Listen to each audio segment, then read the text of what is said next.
বিশ্বনবী জনাবে মুহাম্মদুর রাসূলুল্লাহ সাল্লাল্লাহু আলাইহি ওয়াসাল্লাম আমাদের নবী যে তিনি সর্বসেরা নবী, যদি আমরা একটু দেখতে চাই, জানতে চাই, বুঝতে চাই তাহলে বুঝতে পারবো।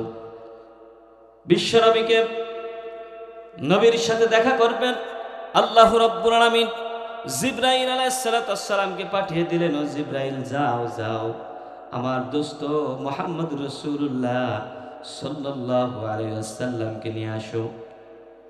আল্লাহ রাব্বুল আলামিন বার্তা পাঠালেন। জিবরাইল আলাইহিস সালাতু ওয়াস সালাম বিশ্ব নবীর কাছে খবর দিলেন, ইয়া রাসূলুল্লাহ, ইয়া হাবিবাল্লাহ, আল্লাহ রাব্বুল আলামিন আপনার সাথে সাক্ষাৎ করবে, আপনি প্রস্তুত আছেন তো?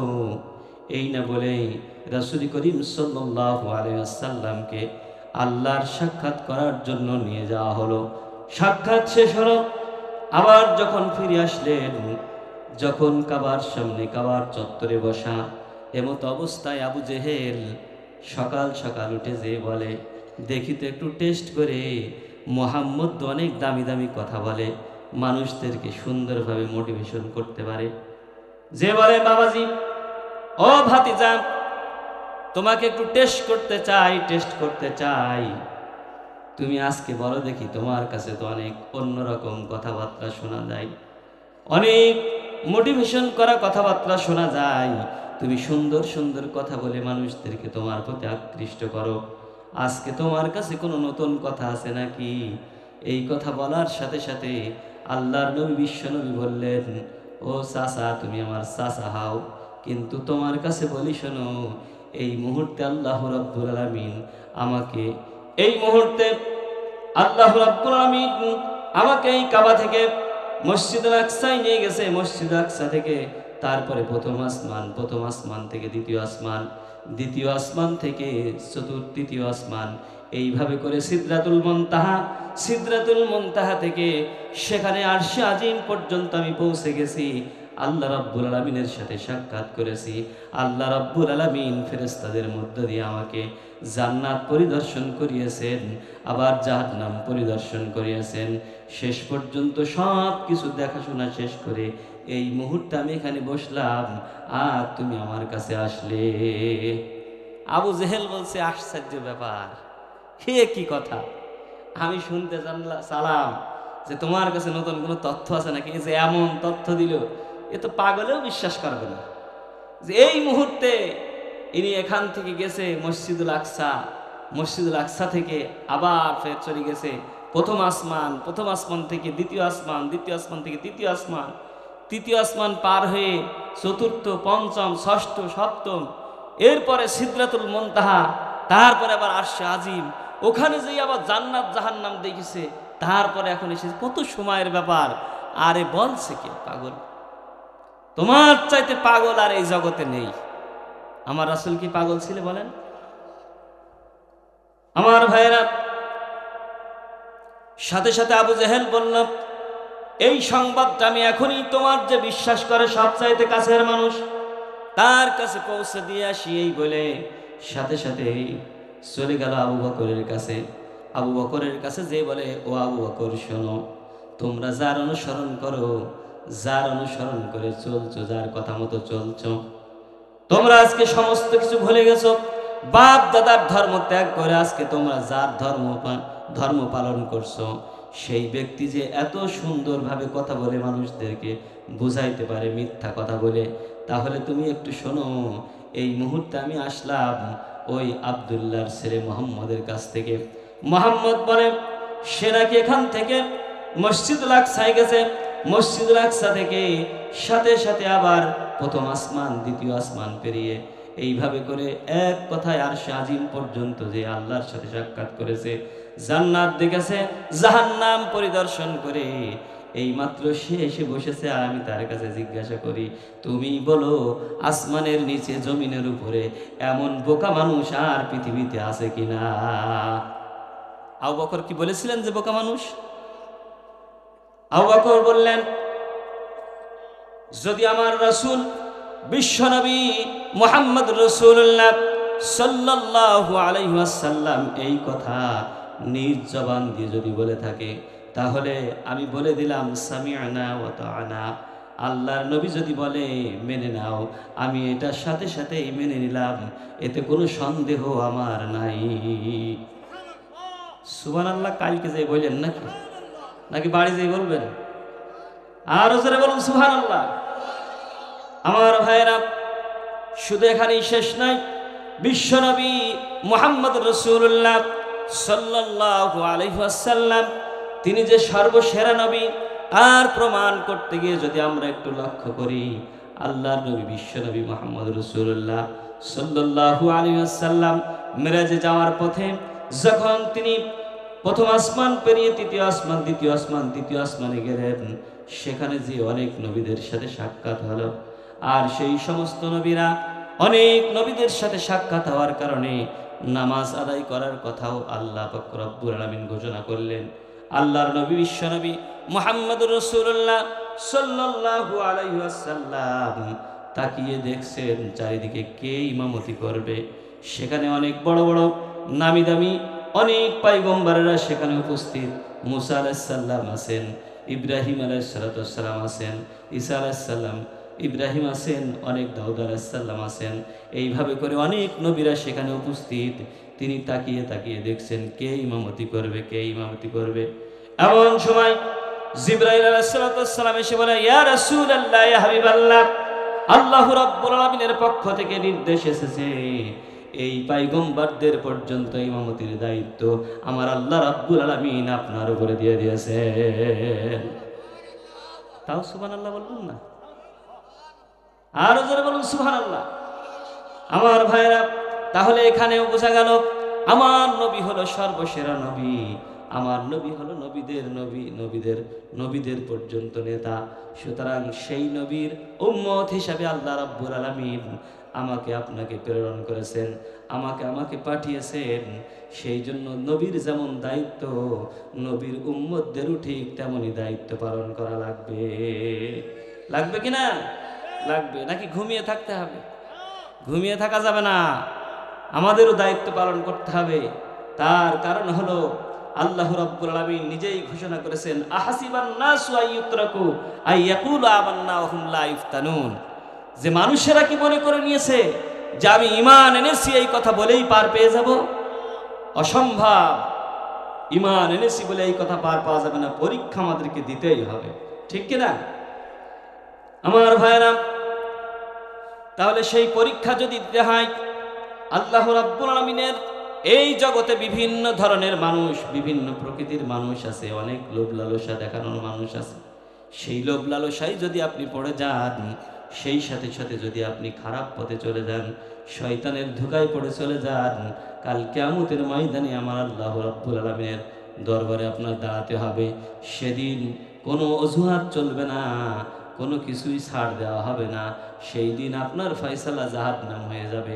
এই জন্যই তো আমাদেরকে ওই সমস্ত খারাপ পথ থেকে ফিরে আসতে হবে। আর সেই খারাপ পথ থেকে যদি ফিরে আসতে হয়, তাহলে ওই সমস্ত দালাল, ওই সমস্ত মুনাফিক, সমস্ত মানুষদের সম্পর্ক আমাদের ত্যাগ করা লাগবে। ঠিক কিনা? দালাল মার্কা লোক সমাজ আছে না নাই? আছে। আজকের যে সাবজেক্টটা আমার, অন্তত পক্ষে আমি যে আয়াতটা তেলাওয়াত করেছি, এই আয়াতে কারিমার মধ্যে আল্লাহ রাব্বুল আলামিন স্বয়ং রাসূলকে বলেছেন, ইয়া রাসূলুল্লাহ, ইয়া হাবিবাল্লাহ, আপনি ওই সমস্ত বিশ্বাসঘাতকদের সম্মতি, বিশ্বাসঘাতকদের সমর্থন করবেন না, তাদের পাশেও আপনি থাকবেন না। ঠিক কিনা? এই কথা কার? আল্লাহ সূরা নিসার 107 নম্বর আয়াতে কারিমা তেলাওয়াত করেছে আপনাদের সামনে। চলুন আমরা আরেকটু পড়ে নিই। আউযু বিল্লাহি মিনাশ শাইতানির রাজিম। বিসমিল্লাহির রাহমানির রাহিম। ওয়ালা তুজাদিল আনিল্লাযীনা ইয়াখতানুনা আনফুসাহুম ইন্নাল্লাহা লা ইউহিব্বু মান কানা খাওয়ানান আজিমা। আল্লাহ রাব্বুল আলামিন পরিষ্কার ভাবে বললেন, যারা বিশ্বাসঘাতকতা পোষণ করে তাদের পক্ষ নিয়ে বিতর্ক করবেন না। এবং আল্লাহ পাক রব্বুল আলামিন ওই সমস্ত গুনাহগার ব্যক্তিদেরকে আল্লাহ তাআলা ভালোবাসেন না। এই কথা কার? এই কথাটা কখন বললেন? বিশ্বনবী জনাবে মুহাম্মদুর রাসূলুল্লাহ সাল্লাল্লাহু আলাইহি ওয়াসাল্লাম যখন হিজরত করে মদিনাতুল মুনাওয়ারায় গেলেন, আর ওই মদিনাবাসীরা তাকে সমর্থন জানিয়ে স্বাগত জানালো। বিশ্বনবীর প্রাথমিক যুগে মদিনার জীবনে আল্লাহর নবী বিশ্বনবীর সাহাবীদের পর্যন্ত দুর্ভিক্ষ চলছিল। সেই সময় অভাব অনটন, মানুষদের তেমন কোনো টাকা পয়সা ছিল না, গাড়ি বাড়ি ছিল না, এমনকি খানা দানা পর্যন্ত সেইভাবে ম্যানেজ করতে পারতো না। সেই সময় বিশ্বনবী মুহাম্মদ রাসূলুল্লাহ সাল্লাল্লাহু আলাইহি ওয়াসাল্লামের জামানায় বেশ কিছু সাহাবী ছিল, তার আশেপাশেই থাকতো। এমন অবস্থায় হঠাৎ করে সেই সময় যখন কোনো মানুষের খাওয়া দাওয়ার প্রয়োজন হতো, সিরিয়া থেকে বাণিজ্য করে যখন আসতো, সেখান থেকে তারা বেশ কিছু সামগ্রী, জবের আটা, তারপরে গমের আটা, খেজুর, এই সমস্ত কিছু কিনে নিয়ে আসতো। আর নিজেরা কিছু কিছু তুলে রাখতো, আত্মীয় স্বজন আসলে তাদেরকে দিতে হবে। এই ছিল তাদের খাদ্য খাবার। ঠিক তেমনি ভাবে আল্লাহর নবীর সাহাবী হযরত রেফা রাদিয়াল্লাহু তাআলা আনহু, তিনিও কিছু জবের আটা, কিছু আটা ক্রয় করে নিয়ে এসেছিলেন, আর কিছু যুদ্ধের সরঞ্জামাদি ছিল। এই সব মিলে একটি বস্তার ভিতরে ভরে রেখেছিলেন বাড়ির মধ্যে।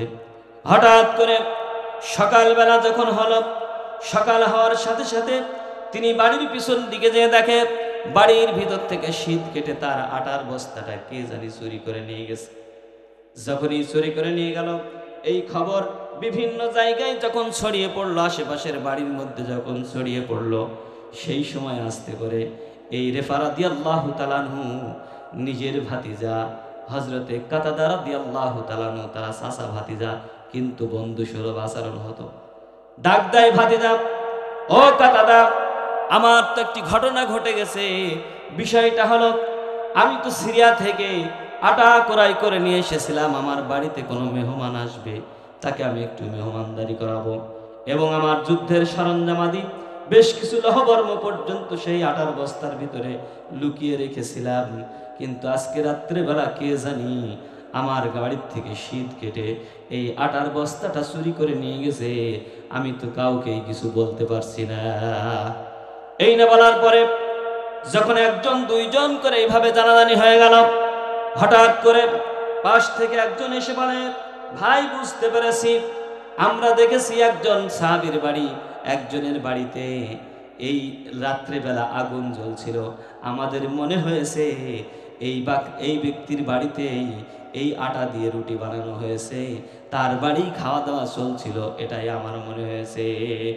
অনেকেই যখন এই কথাবার্তা বলা বলি শুরু করছিল, তখন সাহাবীরা জিজ্ঞাসা করে, কার বাড়ির কথা তোমরা উল্লেখ করছো? সেই ব্যক্তিরা বলে, বনি উবাইরাক নামক একজন ব্যক্তি, তার বাড়িতে আমরা গভীর রাত্রেবেলা দেখেছি আগুন জ্বলছিল, তার চুলায় আগুন জ্বলে। যখন বনি উবাইরাক জানতে পারলো যে আমার বাড়িতে এরকম আগুন জ্বলেছে রাত্রেবেলা খাওয়া দাওয়া হয়েছে, এই কথা বেশ কিছু মানুষজন জানাজানি হয়েছে, তারপরেও তার অন্তরের মধ্যে জ্বালাতন চলছে, নিজেই চুরি করেছে, তাহলে তার মনের ভিতরে কেমন জানি হয়ে বেড়াচ্ছে, আমাকে ধরে ফেলে কিনা। সাথে সাথে মানুষের কাছে আসলো। যখন শুনতে পারলাম রেফা রাদিয়াল্লাহু তাআলা আনহু, কাতাদা রাদিয়াল্লাহু তাআলা আনহু, তারা দুইজনাই যখন যুক্তি পরামর্শ করছে, সেখানে যে বলছে, ভাই, তোমরা যেই পরামর্শ করছো আমার বুঝতে বাকি নাই, এই তোমার মাল সামানা কে চুরি করেছে? আমার মনে হয় লবিদ ইবনে সাহল নামে ওই ব্যক্তিটাই তোমাদের এই আটার বস্তা চুরি করেছে। নিজের দোষ ঢাকার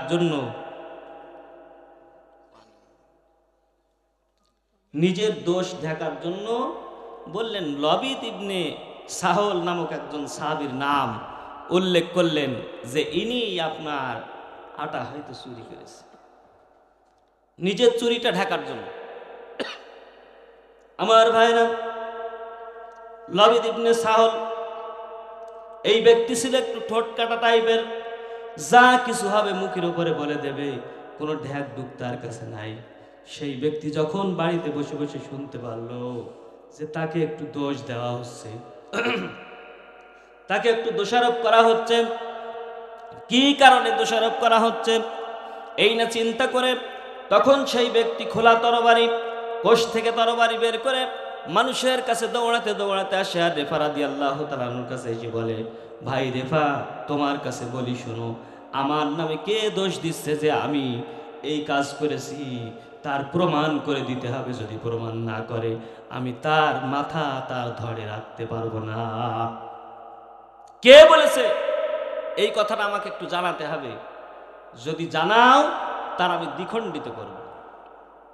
আমার ভাইরা, এই কথা বলার সাথে সাথে হযরত রেফা রাদিয়াল্লাহু তাআলা আনহু এবং কাতাদা রাদিয়াল্লাহু তাআলা আনহু চিন্তিত হয়ে গেল। আশ্চর্য ব্যাপার, আমার বাড়ি থেকে আটা চুরি হয়েছে, আর এইটা যদি এত বড় আকার ধারণ করে, মানুষ বলবে সামান্য একটু খাদ্যদ্রব্য চুরি হয়েছে, এই নিয়ে রেফা এত কিছু করছে, এটা করা তার জন্য ঠিক হলো না, এটা করা তার জন্য ভালো হলো না, এই কথাই মানুষজন বলা বলি করবে। এই না চিন্তা করে রেফা রাদিয়াল্লাহু তাআলা আনহু এই লবিদ ইবনে সাহলকে বলল, ভাই তুমি রাগ করো না, আমি বিশ্বাস করি না, যতই তোমার উপরে দোষারোপ করুক না কেন, আমি বিশ্বাস করি না তুমি এই কাজ করতে পারো। সাথে সাথে ওই বনি উবাইরাক এসে আবার বলল, ভাই লবিদ তুমি শোনো শোনো, তোমার কে দোষ দিয়েছে আমি তোমার বলে দিলাম, তোমার দ্বারা এই ধরনের কাজ হতেই পারে না, আর যে দোষ দিছে আমি পালে পারে তারও শেষ করে দেব। এরকম মুনাফিক মার্কা লোক আমাদের সমাজ আছে না নয়? সে নিজেই চুরি করেছে, করে আবার নিজের দোষটাকে ঢাকার জন্য সে অন্যের দোষ চাপিয়ে দিল। সে যখন তরবারি বের করে বলছে, ওরা আজকে আমি শেষ করবো, যে আমার এই কথা বলেছে তাকে আপনি একটু দেখিয়ে দেন, তাকে আমি একটু শেষ করার চিন্তা ভাবনা করছি।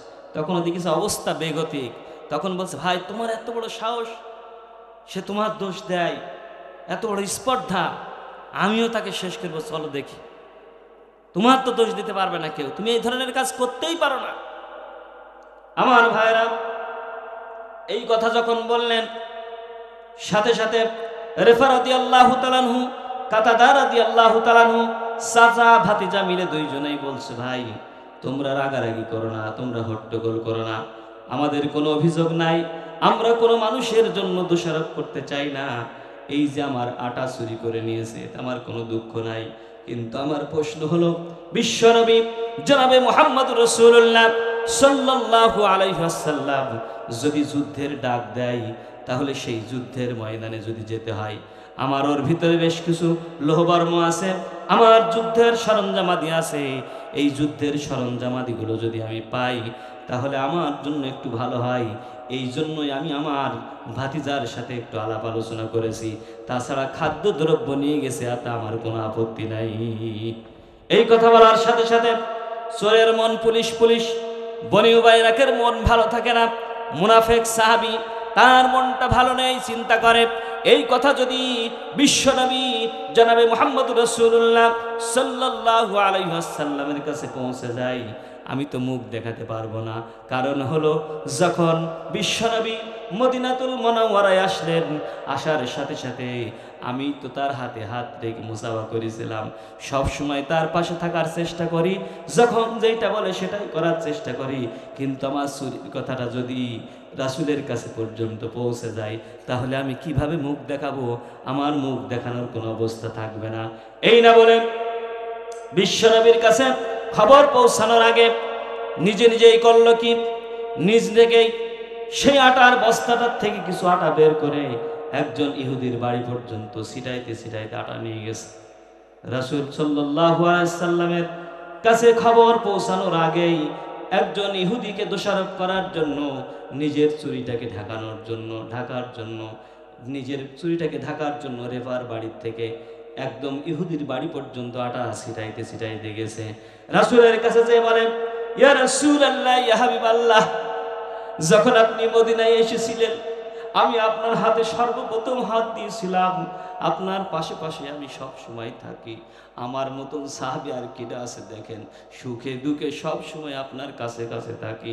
আর রেফার কাতাদা আমার দোষ দিচ্ছে, আমি নাকি ওদের বাড়িতে আটা চুরি করেছি। দেখেন সেই দেখেন, ইহুদির বাড়ি আটা পাওয়া যাচ্ছে আর আমার ওরা দোষ দিচ্ছে। এরকম মুনাফেক সমাজে আছে না নাই? আগে ছিল, এখনো আছে। হিন্দুদের মন্দিরে হামলা করে দোষ দেয় ওই বিএনপি জামাত এদের হামলা করেছে, ঠিক কিনা? এরকম দোষ দিছে না? আমার হিন্দু ভাইয়ের এখন বুঝতে পেরেছে যে এরা মানুষের আঘাত করা ব্যক্তি এরা নয়, এরা মানুষদের ন্যায় ইনসাফ প্রতিষ্ঠা করতে চায়, ঠিক কিনা? আমরা তো সেই পক্ষেরই লোক নাকি? আমরা চোরের দলে থাকতে চাই না, আমরা চাই আল্লাহর কোরআনের দলে, ঠিক কিনা? সেটা আমার যদি সেই নেতা যদি অন্তত পক্ষে ভ্যান চালক হয়, যদি তার ভিতরে কোরআনের আদর্শ থাকে, রাসূলের আদর্শ থাকে, তার পেছনেই আমরা যেতে রাজি আছি, ঠিক কিনা? এটা কি আমার কথা?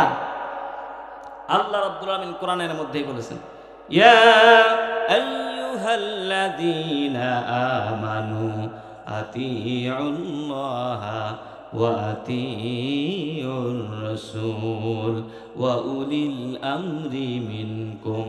হে ইমানদারগণেরা, তোমরা আমাকে আনুগত্য করো, আমার রাসূলের আনুগত্য করো। আমার রাসূলের আনুগত্য এবং আমার আনুগত্য যেই ব্যক্তি যেই নেতৃত্ব দেয় সেই ব্যক্তিকে আনুগত্য করার জন্য আমি আল্লাহ রাব্বুল আলামিন তোমাদেরকে নির্দেশনা দিয়ে দিলাম। সুবহানাল্লাহ বলবেন না? জোরে বলেন তো সুবহানাল্লাহ। বাড়ি যে আর বলতে হবে না, এখানেই জোরে বলেন সুবহানাল্লাহ, মারহাবা।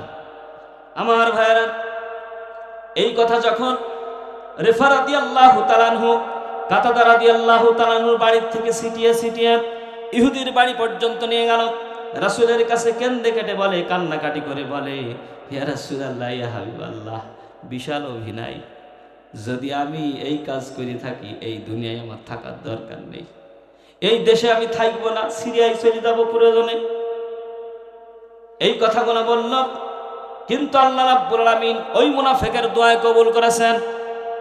যারা এই ভিতরে ভিতরে এই মুনাফিকি কাজ কারবার করবে আর মানুষের সামনে ভালো হওয়ার জন্য বলবে, যারা ভালো কিছু করতে চায় না, লুটতরাজি করতে চায়, জ্বালাও পোড়াও করে, তাদের বাংলার জমিনে জায়গা নাই, আল্লাহ রাব্বুল আলামিন ঠিকই তাকে দিল দিতে জায়গা করে দিয়েছে। আসতে বলেন,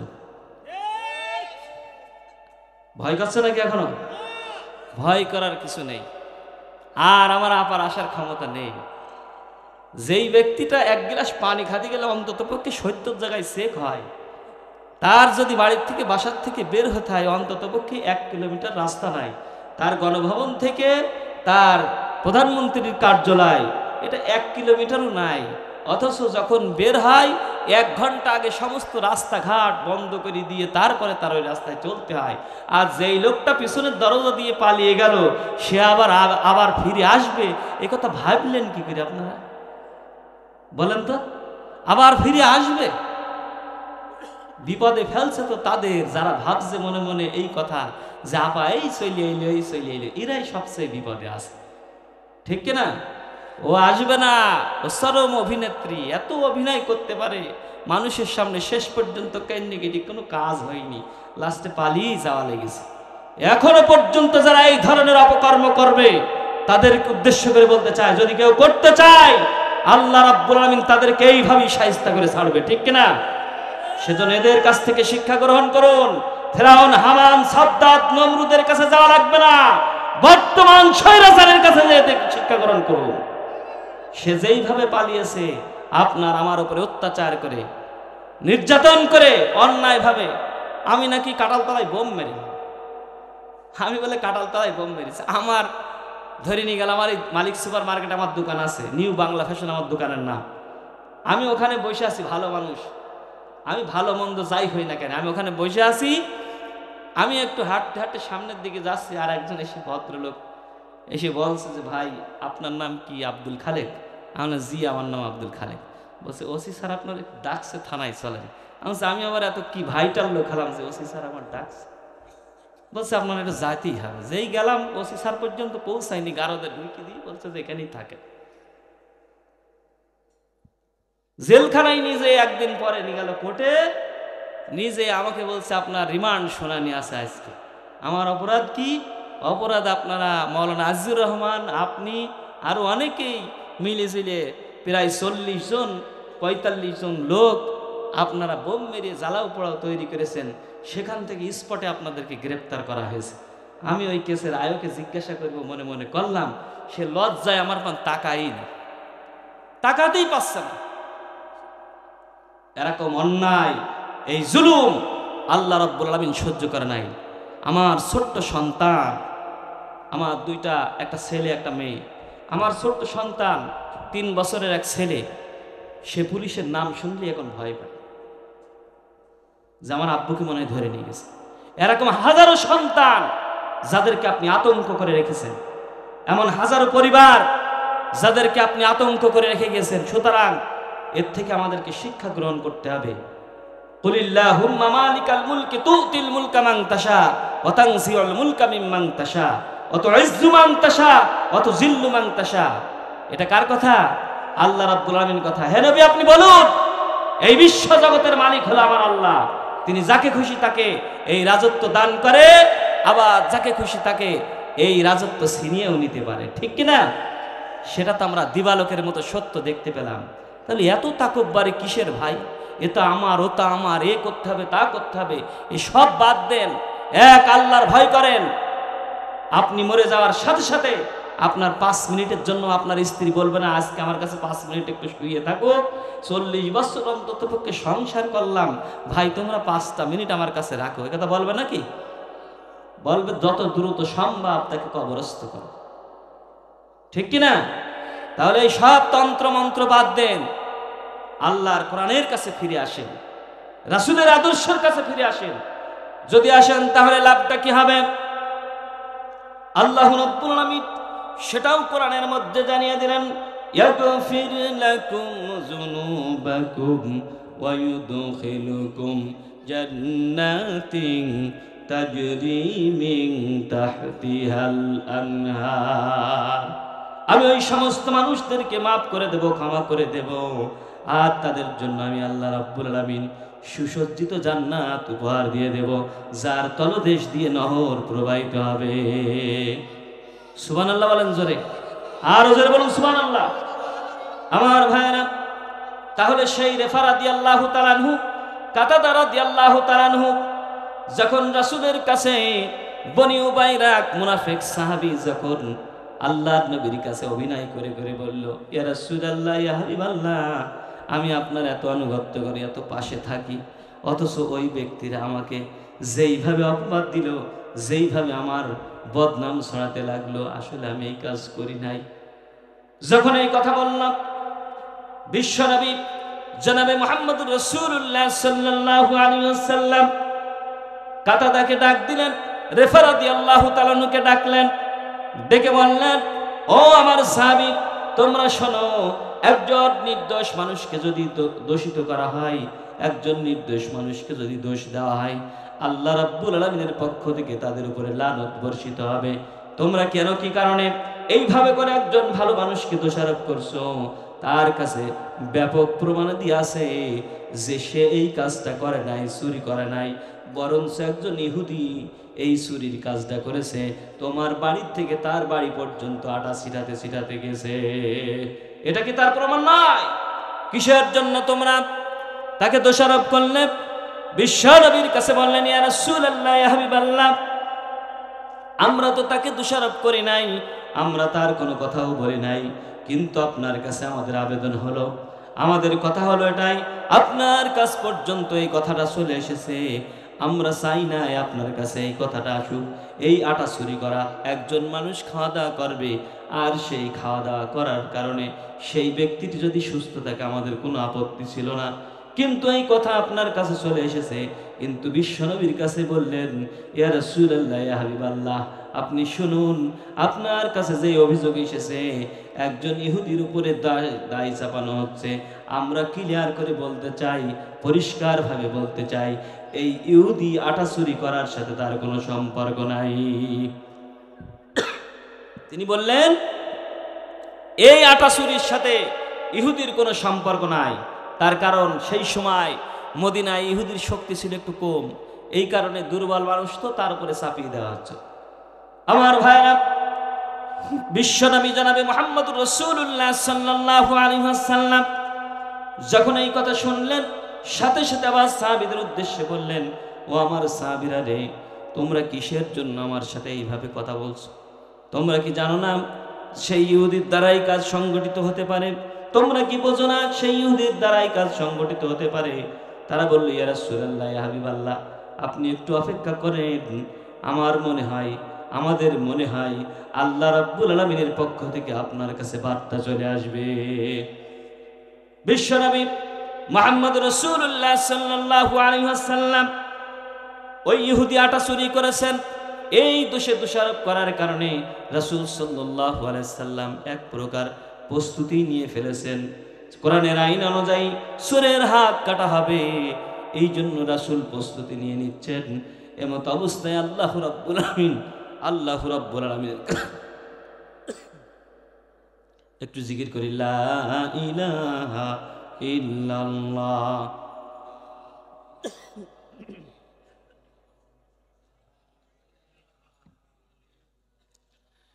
লা ইলাহা ইল্লাল্লাহ, লা ইলাহা। পাখির গানে গানে, হাওয়ার টানে টানে, সেই নামেরই সুর শোনা যাই, হলে পাগল পারা। লা ইলাহা ইল্লাল্লাহ, লা ইলাহা ইল্লাল্লাহ।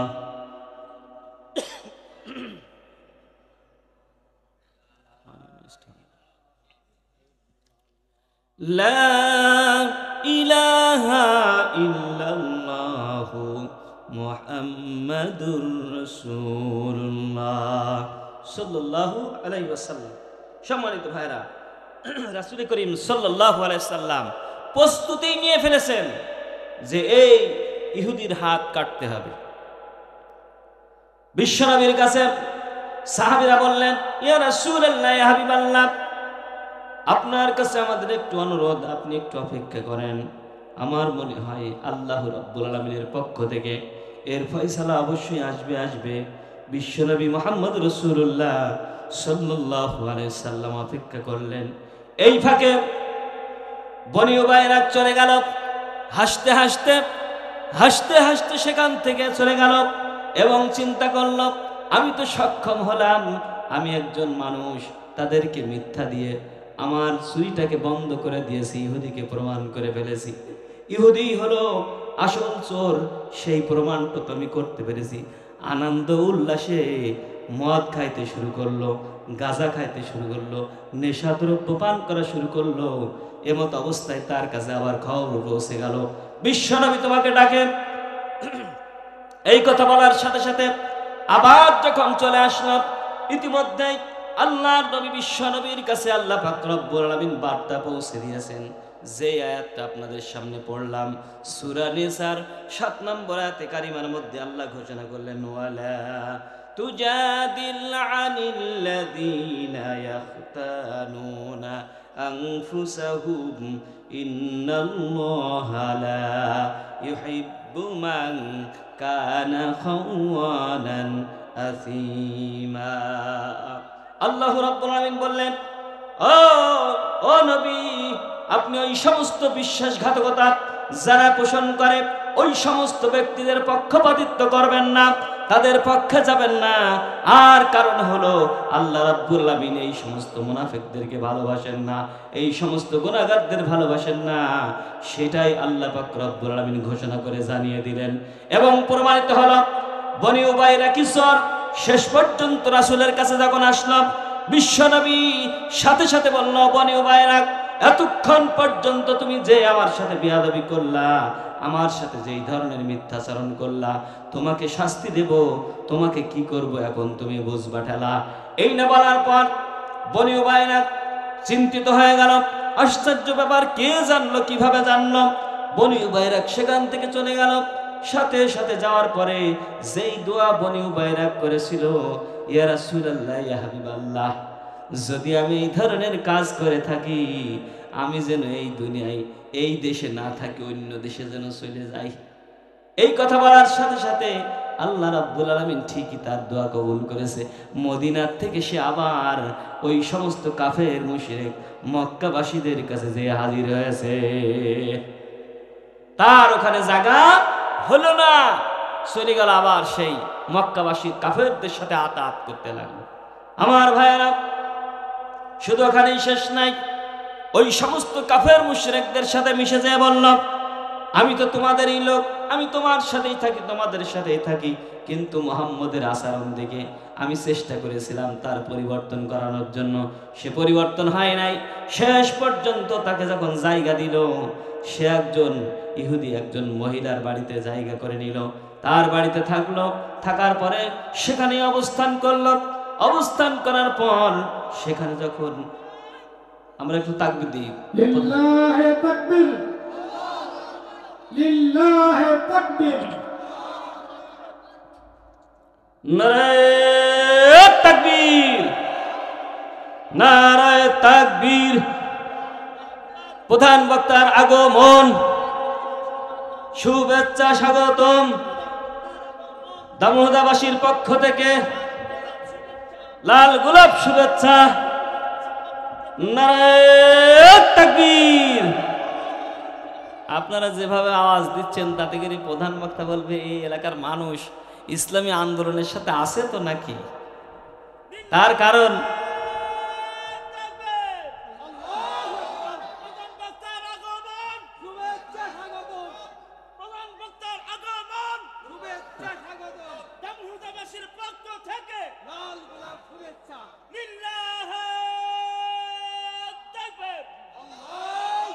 মারহাবা।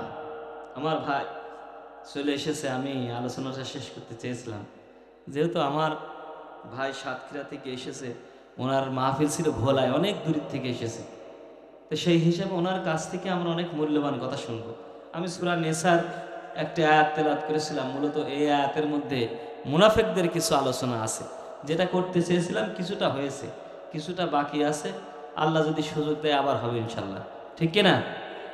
আপনাদের এতক্ষণ পর্যন্ত আপনাদের খুব খারাপ লেগেছে নাকি? ভালো লাগার মানুষ তো চলে এসেছে, খারাপ তো লাগবে তাদের, শয়তানের সাথে পীড়িত আছে যাদের, ঠিক কিনা? আমাদের তো শয়তানের সাথে পীড়িত নেই, যাদের পীড়িত আছে তারা এখন বাড়িও নাকি থাকছে না, ঠিক কিনা? ওই আশা ছিল যে এই হাপুস হুপুস করে আমার আপা এই চলে আসলো, আপা আর আসবে না, এই স্বপ্ন দেখা বাদ দেন। ডেভিল হান্ট শুরু হয়েছে, অপারেশন ডেভিল হান্ট। এটা নিয়েও মানুষের মাথা ব্যথা শুরু হয়েছে। মাথা ব্যথা তো শুরু হবে, তার কারণ আল্লাহ রাব্বুল আলামিন পবিত্র কোরআনের মধ্যে ঘোষণা করলেন, ইয়া আইয়ুহাল্লাযীনা আমানু দুখুলু ফিস সিলমি কাফা ওয়ালা তাত্তাবিউ খুতুওয়াতিশ শাইতান ইন্নাহু লাকুম আদুব্বুম মুবিন। আল্লাহ তাআলা বললেন, হে ঈমানদারগণেরা, তোমরা পরিপূর্ণভাবে ইসলামের মধ্যে দীক্ষিত হও এবং শয়তানের পদাঙ্ক অনুসরণ করো না। আর শয়তান হলো তোমাদের প্রকাশ্য শত্রু। আর এই অপারেশন ডেভিল হান্ট, এই ডেভিল হান্ট শব্দের অর্থ হলো, ডেভিল মানে শয়তান, আর হান্ট শব্দের হলো শিকার। শয়তান শিকার চলছে। আর এই কথা যখনই উঠে আসলো, তখন আপনার আমলাদের মাথার ভিতরে একটু চক্কর মেরে উঠেছে, ব্যাপার কি, এই ডেভিল হান্ট শব্দ কোথায় পেল?